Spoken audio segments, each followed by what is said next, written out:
Scooter को धक्का दे 20 foot तलकू खसी पड़ा कार। जातीय राजपथ में मर्मन्तुद सड़क दुर्घटना।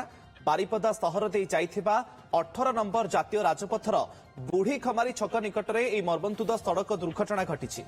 मिलिथिबा सूचना मुताबक कारटी बारिपदा पटू बालेश्वर आड़क जाउथबा बेले स्कूटर को धक्का देइथिला।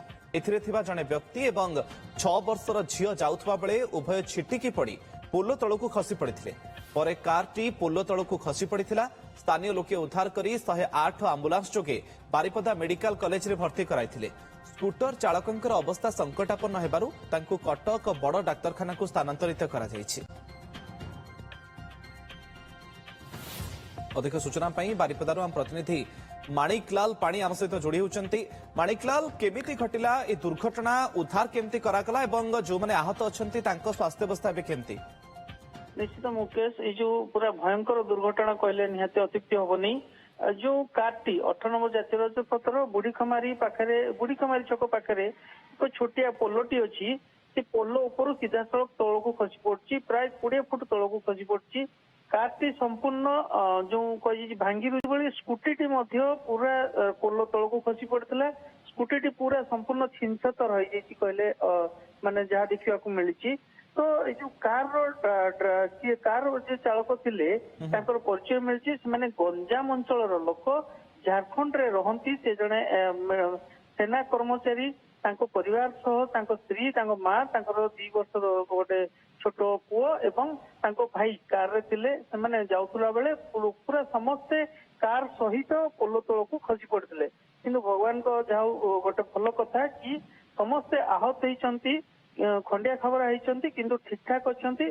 किंतु जो स्कूटी चालक थिले सेही अंचलर से जने माने परिचित लोक ऑटो ड्राइवर जगन्नाथ पात्र तांको समस्ते चिणंती। जगन्नाथ पात्र तांको स्कूटी 6 वर्षर झियो को नेकी जो घर बाहर थिले तांको ई कारटी धक्का देइतिला। जगन्नाथ तांको झियो समस्ते स्कूटी सह पोलो तलकू सेमाने मध्य खसी पड़थिले। तांको जगन्नाथ जो पात्र जो ऑटो ड्राइवर जे स्कूटी चालक थिले सी पूरा गुरुतर अच्छा संकटापन्न अवस्था हेबारु तांको प्रथमे बारिपदा पीआरएम मेडिकल रे भर्ती कराइतिला। संकटापन्न अवस्था कटक बड़ मेडिकल को स्थानांतरित कराइछि। तेबे अन्य माने भाग्यवशत अन्य माने जो माने अछंती समस्ते खंडिया खबर होइछि आहत अवस्था रे पीआरएम मेडिकल कॉलेज रे भर्ती होइछंती। ओ घटनास्थल रे लोके रुंड होइतिले सेही माने ही पोलो तळु प्रथमे सेमान को उद्धार करी रास्ता ऊपर कारण कोन ए दुर्घटना केमिति घटिला? जे द्रुत गति रे रहितिला ना भारसाम्य हराइला, कोन प्रकृत कारण कोआ जाउछि? देखो जो सेते जो प्रत्यक्षदर्शी जो स्थानीय लोक से कहया कथा कारटी स्कूटी को रास्ता ऊपर जातीय राजपथर से 4 लेन रास्ता मध्य रही जातीय राजपथर पछपटू स्कूटी को धक्का देइतिला। फल 2 जन जाक भारत गाड़ी 2 जन जाक कार एवं स्कूटी 2 जाक पोलो तलक खसी पड़ता।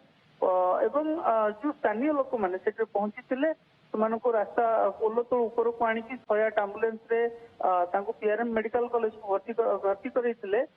पुलिस घटनास्थल पहुंची पोलो तलु उभय 2टा एक गाड़ी को क्रेन साहाय्य पोलो तलु ऊपर रास्ता ऊपर को अणाई जाइए। जातीय राजपथ रे यातायात संपूर्ण स्वाभाविक होइछि। किसी समय धरिकी जातीय राजपथ रे चलप्रचल। आहतंक भितरे किए समस्ते अछंती? किछि छोट पिला अछंती कि? निश्चित जो स्कूटी चालक थिले बाप एवं तांकर 6 वर्षर झियो से झियो मध्य आहत होइछि। एवं कार रे जो माने थिले कार रे से जो व्यक्ति जनक जे सेना कर्मचारी थिले तांको मां वयस्क मां थिले प्राय 65 वर्षर तांको स्त्री थिले। ए गोटे मर्मन्तुद सड़क दुर्घटना जार चित्र मध्ये आपण देखुचंती। बहुत बहुत धन्यवाद माणिकलाल आपनकर सूचना पाई।